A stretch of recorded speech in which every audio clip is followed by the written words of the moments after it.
Sa detalye ng ating mga balita, inaasahan ang kalat-kalat ng mga pagulan at thunderstorm sa malaking bahagi ng bansa epekto ng low pressure area, intertropical convergence zone at Easterlis.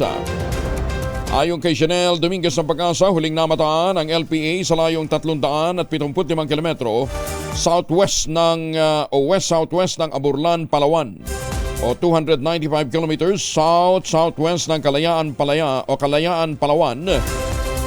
Maliit pa lamang ang tsansa nitong maging isang bagyo. Yan pa man, maaari itong magdala ng maulap na papawirin na may kalat-kalat na mga pagulan, pagkulog at pagkidlat. Sinabi ni Dominguez, apektado pa rin ng ITCZ ang Mindanao, Western Visayas at Negros Island Region. Magdudulot pa rin ito ng scattered rain showers na may kasamang pagkulog at pagkidlat. Ang mainit na hangin mula naman sa Pacific Ocean, kilala sa tinatawag na Easterlies, ang magdadala ng maulap na kalangitan, kalat-kalat na mga pagulan at pagkulog, pagkidlat sa Eastern Samar, Leyte at Southern Leyte. Binala ni Dominguez ang mga residenteng apektado ng mga nasabing weather system laban sa posibleng pagbaha at pagguho ng lupa dahil sa mararanasang katamtaman hanggang may kalakasang pag-ulan. Ang sabi nga po ng Pag-asa, tatagal pa yan hanggang sa susunod na 2 hanggang 3 araw.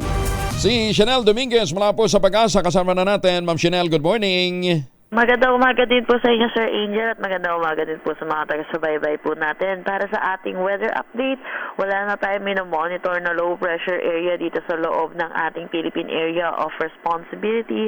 Pero asahan pa rin po natin yung epekto ng Intertropical Convergence Zone or ITCZ na magdadala ito ng mga kalat-kalat na pag-ulan dito sa may Mindanao at Palawan. Asahan din po natin yung mataas na tsansa ng mga pag-ulan dulot naman ng easterlies or yung mainit at maalinsangan na hangin na nanggagaling sa dagat Pasipiko dito po sa may Eastern Samar. For Metro Manila and the rest of our country, asahan po natin magiging maaliwalas naman po ang ating panahon, pero asahan din po natin yung init at alinsangan lalo na sa tanghali hanggang hapon na may chance po ng mga panandaliang buhos ng pag-ulan dulot ng localized thunderstorm lalo na po sa hapon at sa gabi. Para naman sa ating heat index forecast, inaasahan po natin ngayong araw ay 41 degrees Celsius for Metro Manila at ang possible na pinakamataas nating maitala ay 46 degrees Celsius dito ito sa Dagupan City, Pangasinan, pati na rin dito sa may Apari, Cagayan. Yan po muna latest dito sa Pag-asa Weather Forecasting Center. Chanel Dominguez po, magandang umaga. So wala na yung LPA pero uulanin pa rin ang Mindanao? Yes po, ito po kasing LPA po, maalala po natin, parte po siya or nakapaloob po siya sa Intertropical Convergence Zone. So ngayon po, nasa labas na po siya ng ating Philippine Area of Responsibility, pero patuloy pa rin po yung epekto ng ITCZ. So hanggang kailan to?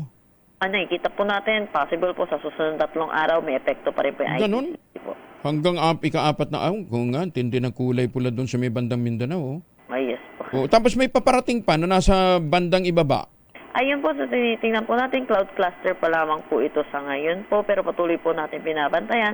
Pero kung makikita po natin, parte rin po ito ng Intertropical Convergence Zone. Pero hindi pa yan indicator, Ma'am Chanel, na about to comply na yung requirement para sa pagpasok ng tag-ulan? Hindi pa naman po, hindi pa Hindi po. pa. Kailangan po natin yung southwest monsoon po natin or yung habagat po. Yun po yung primary driver po natin para makapag-announce din po tayo ng ating tag-ulan. So wala pa yung habagat? Yes po, wala pa po. Okay, sige. Ma'am Chanel, maraming salamat. Magandang umaga. Yun po. Si Chanel Dominguez mula po naman sa Pag-asa.